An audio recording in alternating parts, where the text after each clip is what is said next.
Hey everybody, it's Josh, content and SEO here at AirOps. So glad you can join us today for our session with Steve Toth of Notebook Agency. How are you doing today, Steve? Doing great, Josh. Thanks for having me. Yeah, for sure. And one thing I like to do here is if this is your first time joining us, please put a star in the chat. Star in the chat is what I like. Let me see if I can put a star in the chat. How many people And do emojis in their chat right now? There yeah, we go. Oh, there we star. go, Yeah, an everybody. asterisk. Asterisk is Asterisk even easier. works. We Yeah, could do an asterisk. there, If there. this I is your like first that. time, This is equals my second star. time, so I'm not doing it. True. And if this is your more than one time, we know what to do here. You get a rocket ship equals more than one time. So if you're a repeat visitor, let me see a rocket ship. Steve is a repeat visitor. I think you were back with us back in February or so. That was a really great session on content refresh. Lots of people coming in here. Thanks, Jordan. Good to see you for the first time. Brendan, thanks for joining us again. Darlene, good to see you. Thanks. Everyone's kind of joining us. I know it's a little early on the West Coast for some folks, but maybe we can get some more of our European audience on this session. Um, Steve, you told me you had a little bit of traveling coming up, hitting some conferences here and there. Yeah. Fall time is the most busy for me because I have my own conference, SEO IRL. So if anybody's interested in seeing like Eliada Salas, Ross Simmons, Murray Haynes, Kevin Indig, myself, a bunch of amazing SEO and GEO folks, or AEO folks, whatever we're going with. Yeah, we'll get into So that. yeah, maybe we'll have decided by then what we're gonna finally go with.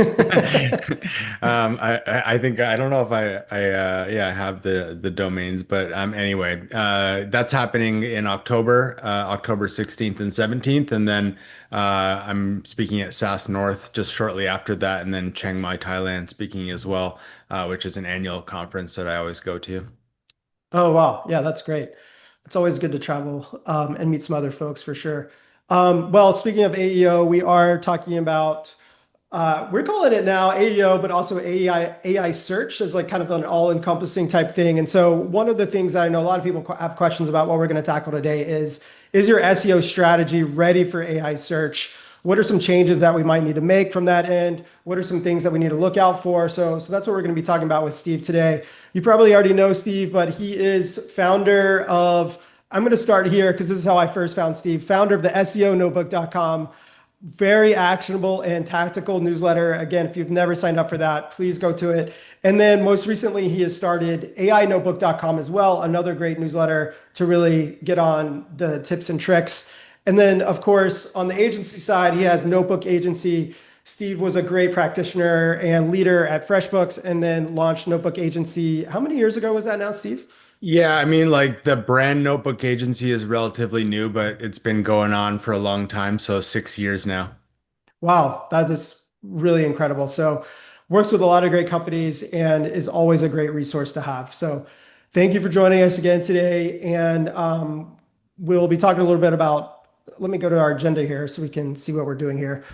Um, First, thanks to a lot of our past attenders from like Wacom, Glassdoor, Superside, 1-800-Flowers, Webflow. Thanks a lot for those great brands who and people from those brands who attend webinars here at AirOps. Appreciate that.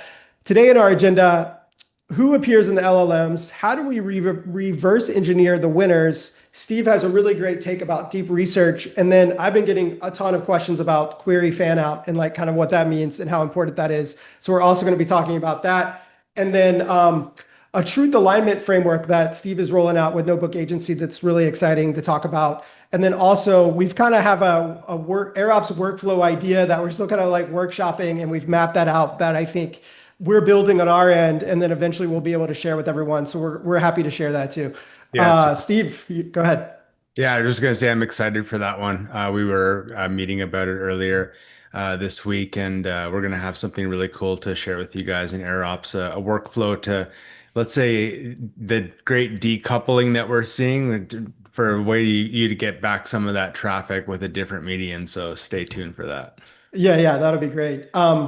And if you have any questions, please feel free to drop those in the chat. We'll try to get to them there at the end or along the way, just as the conversation unfolds here. So let's hit on our first topic here.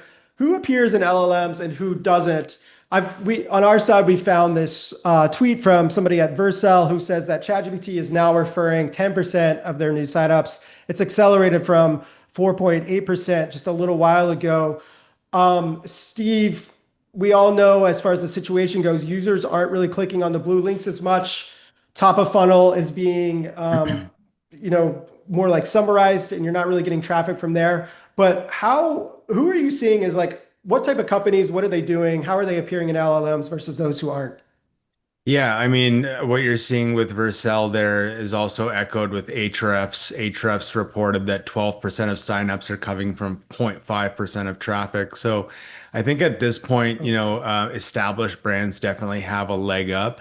We're talking about, popular categories, CRM, payroll, stuff like that. I think as a new company, it's going to be really hard to break in because a lot of those companies were part of the, corpus that exists even apart from the web. And then, when it comes to the web, your SEO rankings are influential in terms of, who gets pulled as well. So I think the strongest, players in terms of SEO are, correlating pretty strongly with the ones who are initially recommended. But, there's also things like Query Fanout, which afford us the opportunity to enter those AI results in, more interesting kind of niche down ways, right? Because one query becomes many queries, and then trying to optimize for how those things are personalized, or little angles that other people aren't covering. It does afford the opportunity for other smaller players to sort of enter. But when it comes to like, broad level searches, like what's the best CRM or what's the best global payroll software, I think some of the more established brands, have a real huge advantage there. So I've this Vercel stat is really interesting to me because I'm seeing on our side, I'm hearing it from other folks. ChatGPT and LLMs are still like a small part of traffic, but they're converting at a pretty good rate, as this tweet shows and what you just said about Ahrefs. Why do you think that traffic coming from LLMs is converting at a higher rate? Well, I mean, I think that people are able to qualify and find out, exactly the product that suits their needs a lot better, right? Mm, So you think about the older search journey, you'd be Googling like that main keyword. So like maybe it's car insurance, and you're going ahead on the SERP, and you're opening a bunch of tabs and kind of making mental notes. Oh, this works for me, this doesn't. Or you're going to a comparison site to kind of make that process a little bit easier. But now with the LLM, it's like, you know what? I'm a new driver. This is my budget. This is the type of car that I have. What's the best insurance for me? And you're getting your answer a lot faster, right? So you're able to essentially give the LLM the criteria that, are your buying decisions, are your deal breakers, which is something that I've talked a lot about on AI Notebook in terms of deal breakers. You're able to give the LLM all those things that are super important. And yeah, I see some stuff, just a comment right in the chat here about trust. People do think about LLMs as like a personal recommendation. If you think about how, LLMs have changed our lives and really benefited our lives, I think the more they do that, the more people are like, you know what, I'm just going to trust the LLM because it's done so many great things for me. mm. Unfortunately, the information that comes through isn't always truthful. And, as much as we'd love users to fact check some stuff, that's not always the case. So it's kind of a double-edged sword in terms of like, the traffic that's coming is higher quality, but sometimes we are also aren't being represented the way we were. And that's something that we are addressing with our truth alignment framework, which we'll touch on later. But, having the LLMs represent you accurately, I think is a huge issue because, every time on ChatGPT, we always see like ChatGPT can make mistakes, check important Yeah, information. They're always going to have that disclaimer there, right? yeah. No, that's a really good point about trust. And Will Reynolds from Sear the other day had a really good post about how much friction there currently is in the Google search experience versus like just asking ChatGPT or Perplexity a question, and how we're kind of seeing that friction lower with some of these LLMs, which then could add to that trust, to that conversion factor too. Yeah, I think speed is huge, like speed to information. Like if you do, if let's say you are working at a company and you are asked to research a solution, right? You know, Yeah. and that solution is like, potentially thousands of dollars a year investment, or even more than that in some cases, if we're talking about enterprise software, you would be your boss would be fine with you spending like a full day or even multiple days like really researching stuff. Now with like deep research, that's like 10 minutes of research, and you're getting the same quality as like a person, who would spend like a day, researching enterprise payroll software or whatever it is, right? Yeah. So yeah, like that shortened journey, also affords, hopefully the opportunity for people to really dig in and ask the follow-up questions that really matter. But making sure you're truthfully represented is super important. And just going just your original question was, why is the traffic so valuable? I think it's, again, just going back to that, is like you're able to qualify the solution that you want way better with an LLM than you ever were on Google and making all those mental notes. I think a lot of folks, the laziest route, if you think about B2B software, would be just like Googling the main keyword, booking a bunch of demos, and then figuring it out on the sales calls with those vendors, right? But Yeah. now it's like, people can um, uh, ask the specific questions, the deal breakers that matter to them. And then when they're going into those demo calls, they're a lot more educated. So I'm sure that sales, loves these leads too, because they've already sort of, gone way closer to the decision point than they were in the past. That's a really great point on the conversion. Let's move on a bit here and talk about how we reverse engineer who is winning in AI search. So we did some research on our end. You can find the AEO scorecard report at AirOps, and we found that freshness is a really big factor in kind of re-updating and refreshing our content on a regular basis to help appear more frequently in LLMs. What's your process for analyzing the competitors and who's winning versus who's not in search?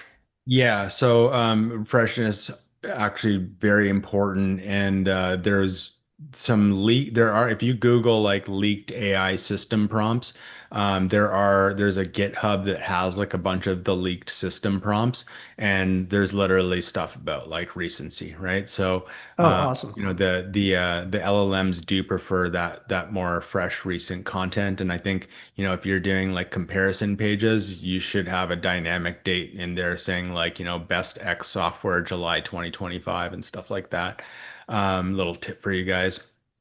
But you asked about reverse engineering. I think, it's almost like, instead of so much reverse engineering the competitors, which you can certainly do, but like understanding the way that like an LLM wants to guide the conversation, and then seeing like who's there and how they got there, I think is the important thing, right? So if you use deep research, and I think, which is a great way to reverse engineer, like let's just take ChatGPT search out of it and understand that deep research can also guide us on how to optimize just for regular ChatGPT search. It wants to guide that conversation with you, right? So if you put in like best global payroll software, it's going to say something like, do you want to compare vendors? What pricing are you looking at? What type of industry are you in? It's asking what, yeah, like, it's asking you all these questions, right? Do you want certain integrations, et cetera, et cetera? And understanding how that journey is guided, and then like performing the deep research, and then looking at like what sources it pulled for those competitors, which is not just one but many sources. I think reverse engineering from that perspective is really powerful, because you can see exactly the pieces of content on the web that have now influenced, particular placement for companies, right? So if you notice, for example, like a company's comparison pages are getting pulled or their G2 profile is getting pulled, then Right. then you also know that, if I'm going to become a contender, I've got to have similar content out there as well. And, producing that content becomes super important especially if you're not one of the brands that are mentioned. Yeah, for sure. And it's important there. The takeaway I'm hearing too is everyone get in there, see what's appearing, do the deep research, try multiple forms of your queries to see how it's appearing too, so then you can help reverse engineer those results. Yeah, absolutely. We don't have time to dig into everything today, but I just got through teaching 3 hours through a cohort in 2 sessions on CXL, and there was, some definite like actionable, spreadsheets and stuff that we handed out to essentially reverse engineer like the sources, right? So if you like Yeah. search in Gemini or search in ChatGPT, just cataloging, what are those URLs that are supporting the reasoning journey of the LLM and understanding like these are the places that have to exist. This is the type of content that I'm going to need to produce as a brand to be visible in these kinds of searches. Yeah, and that leads us here to the next slide. So we mentioned freshness. We also mentioned at the top that big kind of dominant brands so far are really in driving a lot of AEO results and readability. Um, we found a couple other factors, including like structure. I know you're really big on snippet extractability and optimizing for down to the sentence level. We're also seeing a lot around front loading evidence and attribution to experts and data. Is anything you want to add to that or comment Yeah. about this list? Definitely. So, like information retrieval, I think is a field that all people who are in SEO and AEO now is something that we really have to all get up to speed on. Is like, Mm, what makes information retrievable for an LLM? And, a couple tips I can give there are like, one idea per paragraph, declarative phrasing. If you don't understand like what tokens are essentially representations of words and fragments of words. These are how LLMs predict, what they spit out. And doing having all of your information condensed in a very clear and declarative way in 100 to 300 token chunks on your website is on your web pages that are relevant to these searches is the best way for an LLM to quickly understand like what those passages mean and how they relate to the query and how they support that reasoning journey. So understanding like, one paragraph or one page versus another and what makes one, retrievable, I think is, definitely something that if you're interested in this space, reading more on that.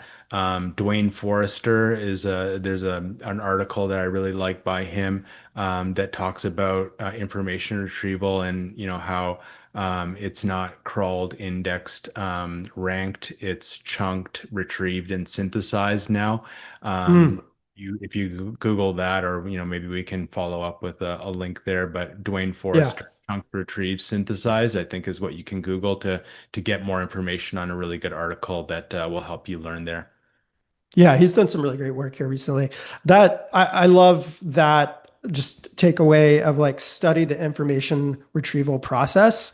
It's different now than traditional SEO to like kind of figure out how these LLMs are working and operating. Yeah, I mean LLMs like instead of looking for like the relevant page in the SERP that supports and gets ranked, it's now comparing passages versus pages, right? And it's looking for specific passages to support its reasoning journey and how it assembles that answer, right? So again, query fan art, I think, is a thing that's becoming more mainstream as the more, people talk about it and whatnot. But it's really like in those fan out queries, that we have to create relevant passages that, get assembled into that answer. And that's where I think there's an opportunity for smaller brands is to understand like the themes of those fan out queries, because it's kind of tempting to say like, oh, let's use a tool that predicts fan out queries and then just try to rank for all of those. I think that's a little bit like misguided, because like the tools that are predicting fan out queries are just predicting them. They're not necessarily what's there. Um, Right. but if we understand the themes of popular fan out queries, then we can kind of steer our content in that direction and not have to worry about like, oh, am I ranking for any one of these supposed fan out queries? And if people just want a tip on how to find like actual fan out queries, there's some great information around finding those directly from ChatGPT via the network pane in the inspect tool.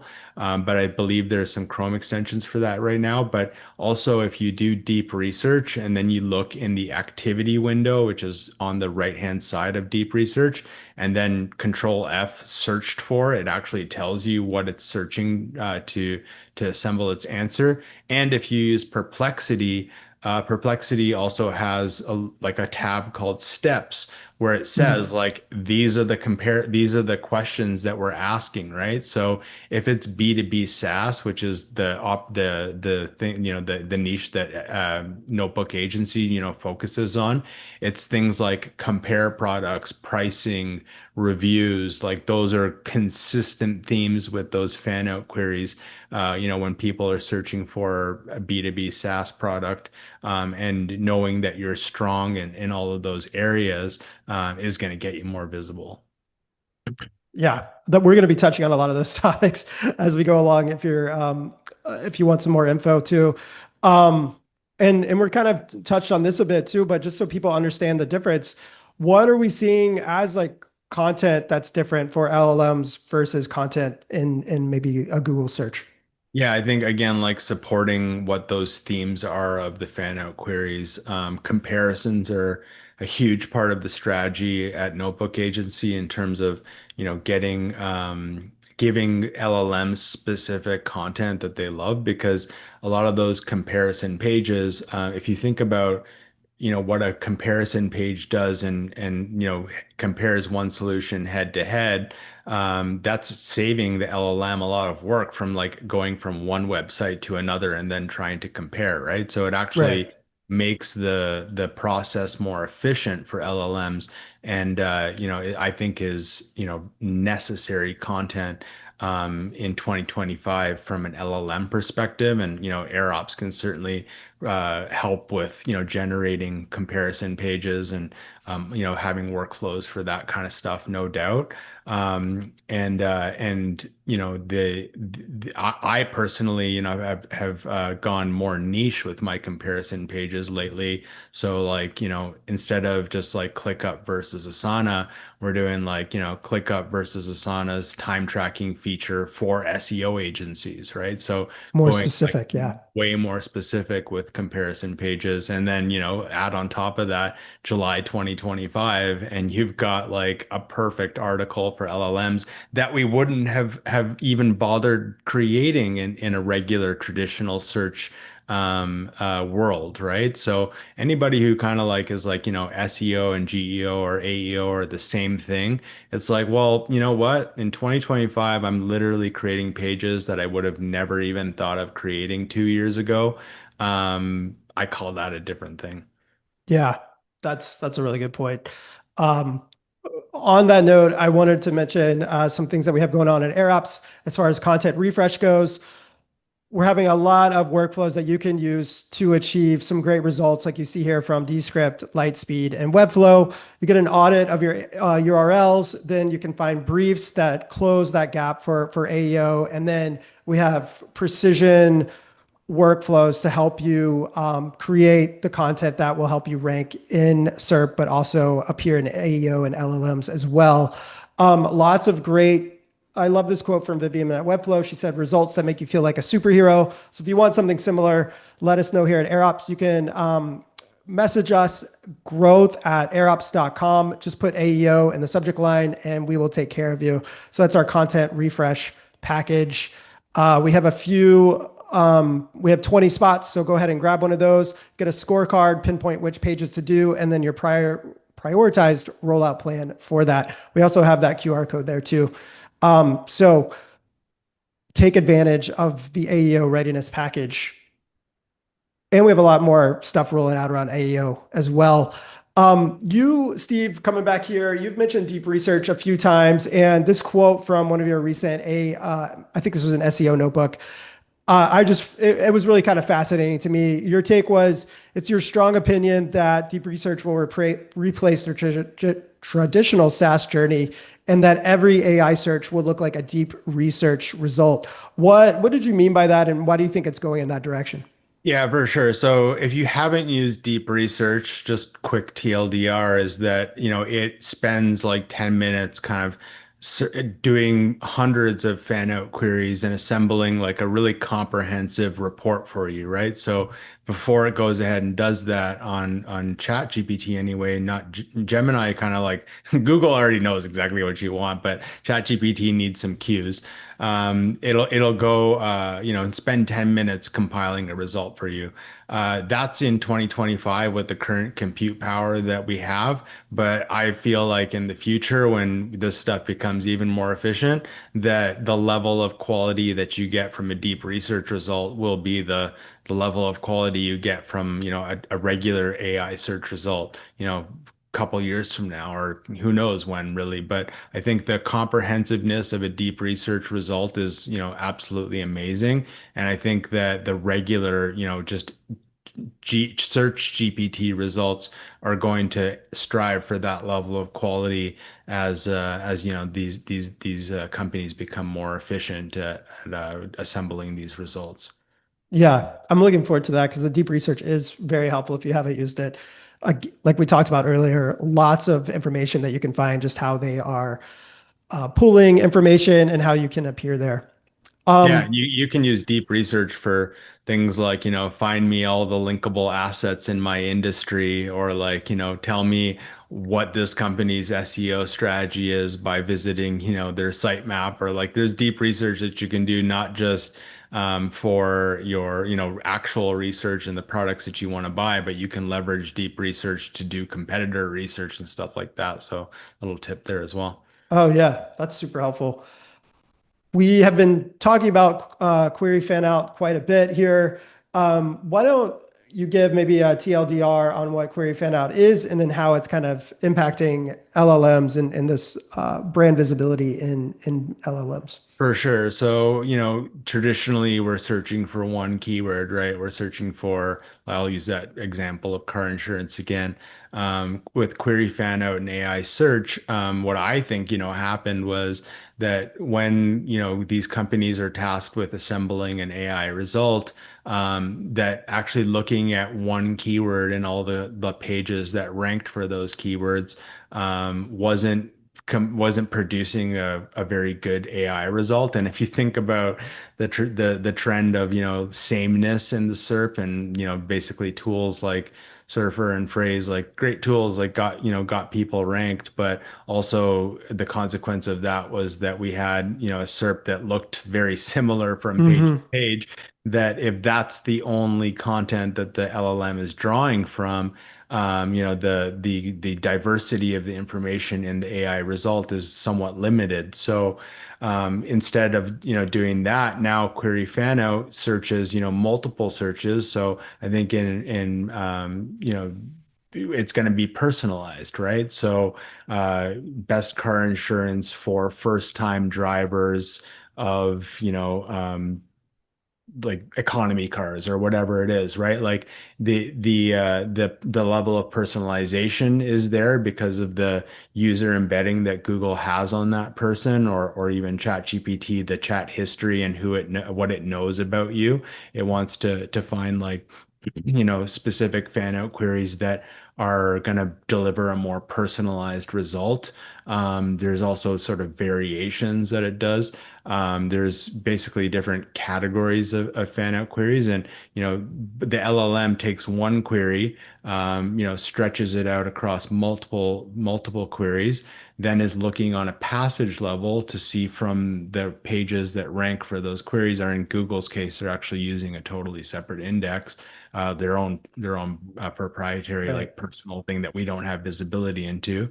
But they're looking at, how all the pages how everything is relevant for those particular fan out queries, and then on a passage level, extracting the passages that support, the reasoning that the LLM is how, and how it, wants to construct that answer. So basic TLDR is one query becomes many queries, and those queries are often personalized to who that user is. So calling out specific things like, who it's for and talking about your ICP, although that's not going to get you ranked in every result because every user is different, when it comes down to like your specific ICP searching you, calling out, who it's for is actually a really important thing now, and is what is, one of those things that's going to improve your visibility for that particular user, which is essentially the one you care about. Right, right. And is query fan out, that's part of the Google search as well, right? In Google AI mode, is that correct? Yeah, exactly. So Okay. these are, I think all LLMs are taking that same approach because of what I said, and the sameness of like a single keyword SERP not delivering that variety of answer, that diversity of information that we want to see in AI results. But the particular terminology fan out comes from a Google patent, but I'm kind of using it across LLMs. Yeah. Yeah, yeah. Just wanted to make sure there. I think personally, sometimes when I think of LLMs, I think of it separate than Google, but I know it's all kind of converging together, especially as they have AI overviews and AI mode. Yeah, so AI overviews utilize fan out, and 100% Google AI mode would utilize it. ChatGPT search doesn't do a lot of fan out queries. It typically Okay. does like, two or three max. But when you're talking about deep research, you're talking about potentially hundreds. Okay. So deep research in particular uses more of the fan out type Yeah, because it has time, methodology. right? So like, Oh, okay. Yeah. it has time to, well, first of all, and you give it the information that's relevant to you. Like, I'm a company of 30 people. I'm an SEO agency. I'm looking for strong time tracking and Gantt chart features if I'm searching for project management, et cetera, et cetera. And then, it's going and finding specific information to meet the needs of that search. Yeah. Got it. That's great. Um, and then we did want to talk about the truth alignment framework and how you can move beyond passive visibility. This is a new initiative from you at Notebook Agency. What's it about? Yeah, so we kind of touched on, um, you know, the information that LLMs present about your brand being actually truthful or not, right? So Right. as companies, in SaaS companies in particular, your product teams are working on initiatives to essentially broaden your TAM, right? Broaden your total addressable market, with features and yeah, features that basically meet their needs, right? And what good is it if, a company is shipping all these wonderful features, like, let's call it new Slack and new integrations, or things that your competitor has that you don't, and the LLM doesn't know about that, or the LLM is misrepresenting you. So when it comes down to like deal breakers, let's say a person's like, I'm in Sydney, Australia, I need customer support at that time, or, I'm in Germany and I would love to have this software localized in my language, or, I really need this product to integrate with Salesforce. What happens when you don't, the LLM isn't actually accurately reflecting that your product does that, right? So with the truth alignment framework, what we're actually doing is we're measuring how well the LLMs know your brand, and how well they represent it, right? Because if an LLM doesn't understand that you meet those key deal breaker criteria, you're going to lose out on those deals, right? So it goes beyond, it's kind of answering the question about like what's next after, just visibility and a mention. It's like, how do you get from the starting line of an AI journey all the way to the finish line and then being actually recommended so that, you're number one on the podium, right? So Right. we're actually measuring, how truthfully LLMs represent you. We're also cataloging all of the sources online that actually influence what that representation is, and then working on this framework to essentially make LLMs represent you more accurately so that in that black box of a buyer journey that we have no visibility into, we know that as people, narrow down their criteria, that you're being represented for the things that are true about your brand, the things that your product team is working so hard on shipping, Right. so that your solution meets more of their needs, that you have more competitor parity and all that. So I encourage people to, test how much LLMs actually know about their brand and find those, shortfalls. It's a very manual process if you're doing it, yourself, but we're effectively operationalizing this and are able to tell how well all the different LLMs represent our brands. That's a really great point because it's not just about appearing in the LLMs as your brand. You want to appear in there, uh, truthfully and the way that you want your brand to be represented. Yeah, like literally, like we found a chat that said Asana has no time tracking features. And can you imagine if you're Asana and you've shipped, an amazing time Right. tracking feature, but the LLM doesn't know that? You're literally like losing deals because, people are not fact checking the way they should. They trust the LLM so much. And you're unfortunately like not getting the traffic that you deserve and potentially even losing out to a less capable competitor who's got a worse time tracking feature than you, but the LLM thinks that they have it and you don't, right? So there's all kinds of information on the web that unfortunately skews these results.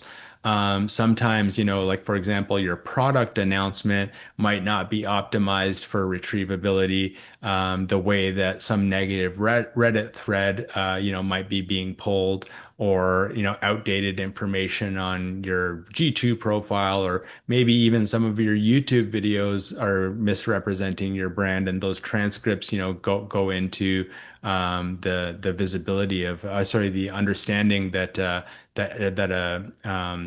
LLM has about your brand. So pinpointing the sources on the web that are influencing the LLM's understanding of what you offer, I think is a huge part of GEO. And again, like something that wasn't really the focus as much previously with SEO, but now is, become super important because if you're not being accurately represented, you're not converting the users that, you should be, and you're not being represented the way, a salesperson would represent you, right? So the whole Right. goal of truth alignment is to get an LLM answering comprehensively the way your top salesperson would be, referencing a battle card, right? So it's really that's the big sort of idea that we're going after here. Yeah, super important because at the top we talked about just how much more intentional that traffic coming from LLMs are, how they're more conversion oriented, and how a lot of top companies are seeing good conversions from LLM traffic, even though it might not be as much. So it's such meaningful traffic, and you want to be represented correctly to maximize those conversions for sure. Yeah, if you're interested, you can just Google Truth Alignment Framework or go to notebook.agency/truth. There's a wait list to join. Oh, awesome. And then lastly, here are some recommendations that, or not lastly, we still got a ways to go, but on this section, we have we put together this list about things that you can do right now, no regret moves to boost AEO citations. That includes refreshing anything older than 12 months, adding or updating your schema, front loading your pages with a lot of good evidence.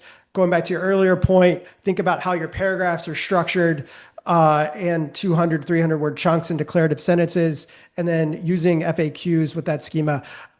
Anything you would add to this list to help people take action immediately on how to boost some of their AEO mentions and citations? Yeah, for sure. So, if you know which pages are receiving traffic from engines like ChatGPT and Perplexity, making sure that you've got top-notch CRO on those pages, and that those pages are also answering those deal breaker type of questions Mm, that LLMs, are that folks just have in general, right? So if you know which pages are getting the traffic, so in our clients' cases, it's a lot of the times review pages or particular blogs that answers, particular questions, or obviously home pages as well are a big, get a lot of traffic from LLMs, making sure that you're answering those key buyer decision questions on those pages with FAQs and, some of the things that we're mentioning here around information retrieval,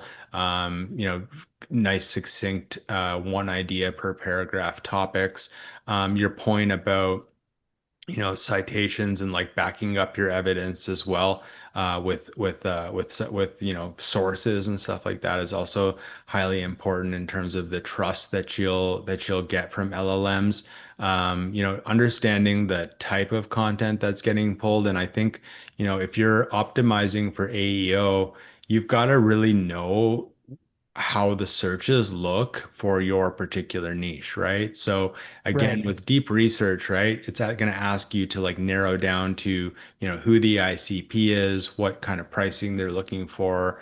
Are they looking for a lot of the times, like one of the, just a side note here is like it asks you, do you want a cloud-based solution? It's like, well, yeah, probably, but it's literally like in 2025, even though it seems like this is a decade old, you might want to actually say that you're a cloud-based solution now because of the way that the LLMs are asking people about that.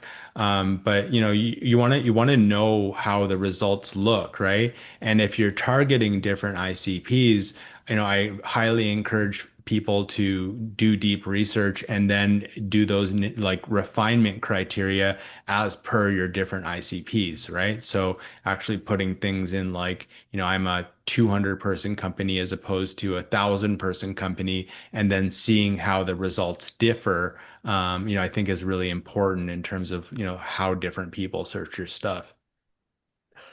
Very true. And I love your examples about comparison pages and features, because I also wrote recently about how I'm seeing traffic being compressed to really like these decision. I like your point about deal breaker questions. Traffic is really being compressed onto that middle and bottom funnel in the LLMs to help get at those like comparison, those deal breakers, that really decision type content is where people are spending a lot of time now and is appearing in the LLMs. Yeah, I used to work at FreshBooks, right? And we always went against, big players like QuickBooks and Xero. And, no company in that kind of a space or any kind of a SaaS space has complete parity over, Right. their competitors. But we do know that our product teams are working hard to, get things that our competitors don't have, right? So you working at a SaaS company, whenever you get those updates, like, for example, with FreshBooks, there was a time where it didn't offer double entry accounting. And then, we shipped that feature and we were like, okay, good. Anybody who is needing double entry accounting, we can finally say that we do that.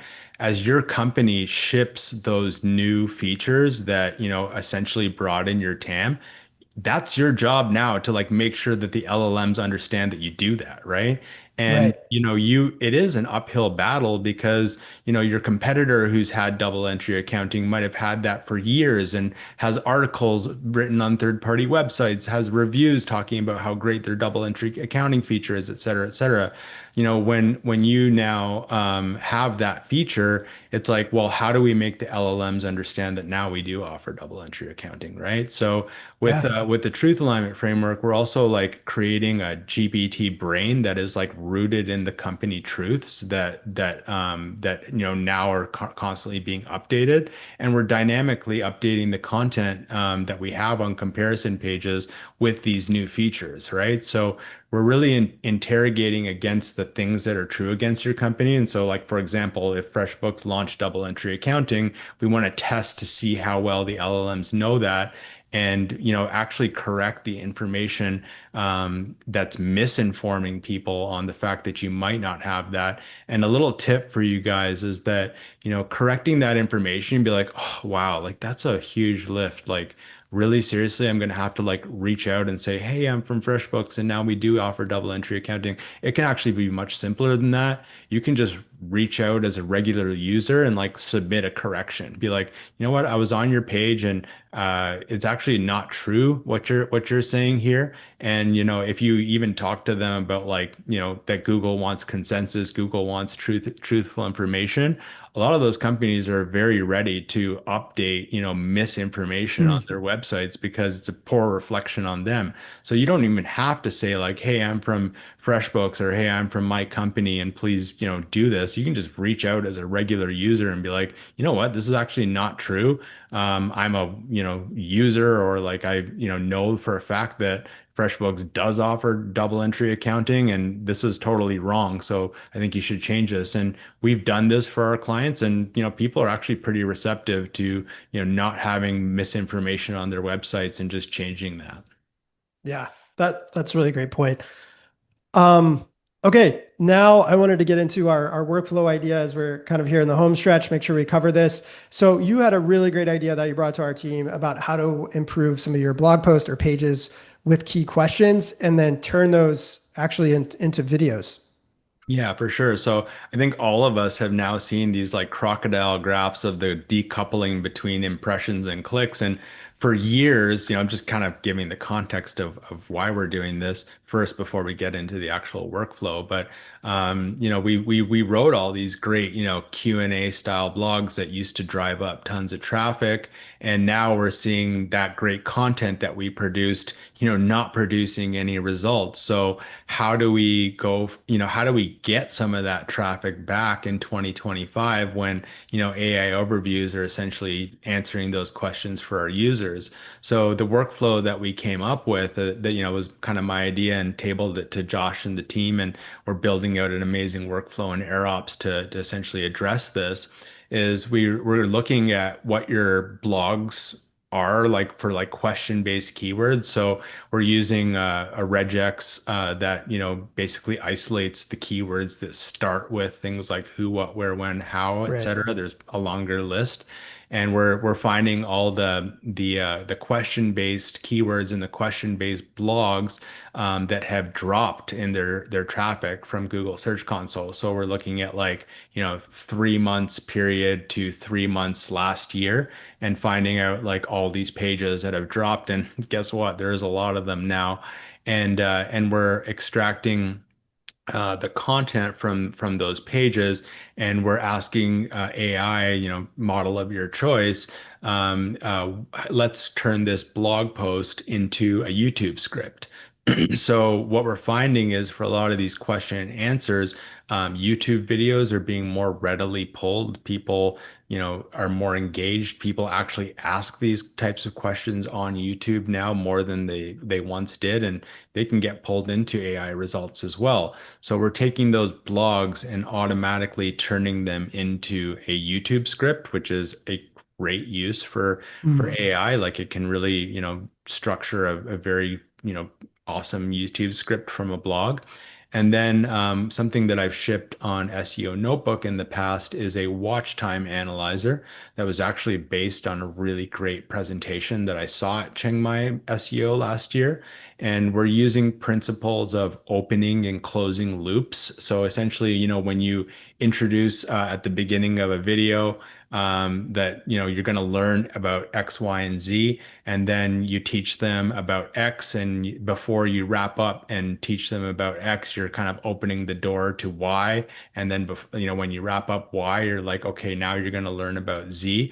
Where the watch time the watch time prompt that I created analyzes the script and gives you tips on how to create those opening and closing loops so that a person effectively watches your whole video because they're always on the hook for like what's next, right? So we take that Right. from blog to script to optimizing that script with watch time and then coming up with, a full set of scripts that, I know a lot of our clients and a lot of, folks are now investing in video. This is a great way to leverage all that hard work that you put in to those blogs historically and get more out of them, right? So you can, of course, even kind of, analyze those blogs that have dropped traffic and even cross-reference that with some of the conversions you used to get on the more mid and bottom funnel content and prioritize those blogs for YouTube scripts. And we can do this entire workflow with AirOps, which is just awesome. Yeah, yeah, we're getting it in the works. It's a great use case for an AirOps workflow. It's really refreshing and like repurposing that content that you've already created into like a new way. With AirOps, you can like scrape the URL, find the information you need, and then use several different LLM steps with human review to then create a really custom engaging video script that you can then like send to your video team or create. So lots of great steps here. We're going to be rolling this out to Steve's social here in the next few weeks or so. So keep an eye out for that. And if you are interested, we are having a AirOps workshop actually later today, a new initiative we've been starting, and it's like a builder's workshop to learn how to do some of these things. So that's really great too. I do have Yeah, go somebody ahead. asked in the chat just now about the watch time prompt. There is so I released where this whole workflow is based on a bot that I created for SEO Notebook called the Watch Time Analyzer. So if you want to do this, like I highly suggest like doing this at scale because you're going to get way better results. But if you wanted to just use the Watch Time Optimizer, there is that bot available from SEO Notebook. Yeah, great. Check that out for sure. SEOnotebook.com. All right. Finally, wanted to kind of get into some AEO myths that people might have and maybe answer some like misconceptions. So, a couple questions here. Here's a slide actually we took this information from Kevin Indig, but we noticed that with the rate of traffic increasing from ChatGPT and Google, um, do you think we see this convergence coming? Do you think it's still kind of early for AEO, or is it already table stakes for companies? I mean, like, if it's like again, you saw that tweet from Vercel and Patrick Stocks of Ahrefs also said, shared that 0.5% of their traffic is contributing to 12% of Ahrefs signups, and that traffic is converting 22x higher than traditional Google traffic. So imagine when it's not 0.5% of traffic, but it's 20% of traffic. Well, Wow. that's like, even if it's not just the traffic, this graph from Kevin, predicts a convergence between Google and ChatGPT traffic. But, if we were to have a window into our own companies, let's not look at traffic, but let's look at conversions. Well, guess what? This is going to happen even sooner than the traffic numbers being at parity, right? So, um, I feel like, that coming is an inevitability and it's an explosion. And it also really has to do with who your ICP is as well, right? Mm, So if you're like we were, speaking to a prospect whose ICP are literally data analysts, right? And, data analysts, as you can imagine, probably use LLMs on a daily, if not hourly basis at work. There's no way that they're not going to be using LLMs to research, a product that can help them, right? So understanding the savviness of your ICP, I think some of these things happen sooner than later.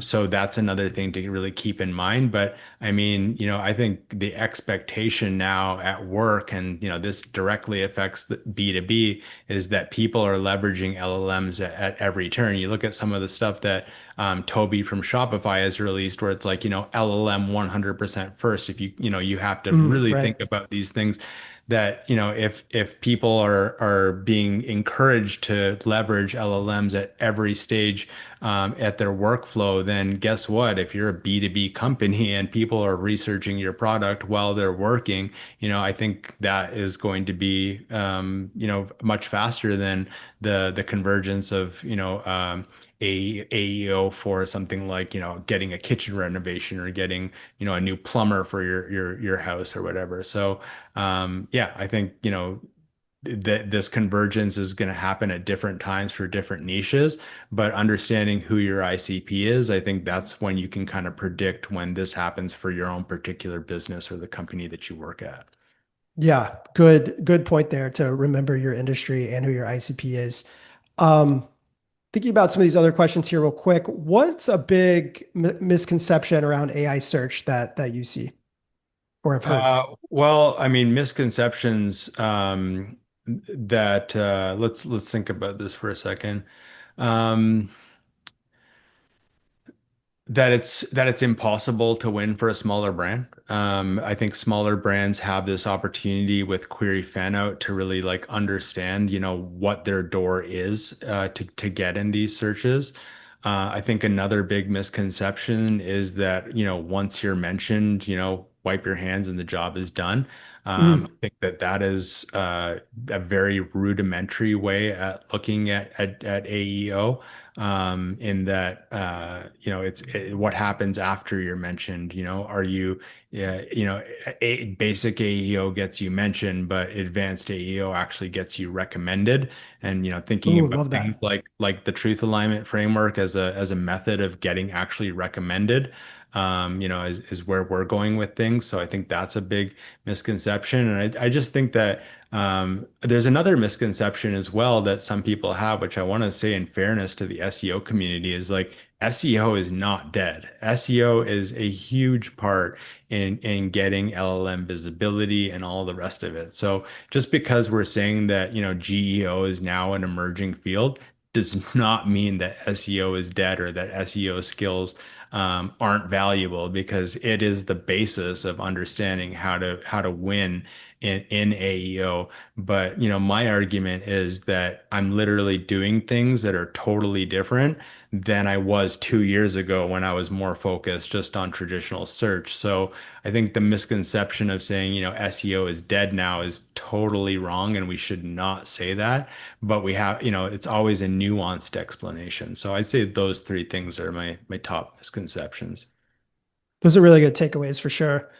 And before we get into a couple more, maybe we have a little bit of time for Q&A, but just wanted to mention that if you do want to appear in AI search and have good brand visibility, definitely give us a shout at AirOps. It's growth@airops.com. Just put in AEO for your AEO readiness package. We have some stuff I cannot talk about that we're super excited that's coming out here soon that will give you results very similar to what we had with Descript.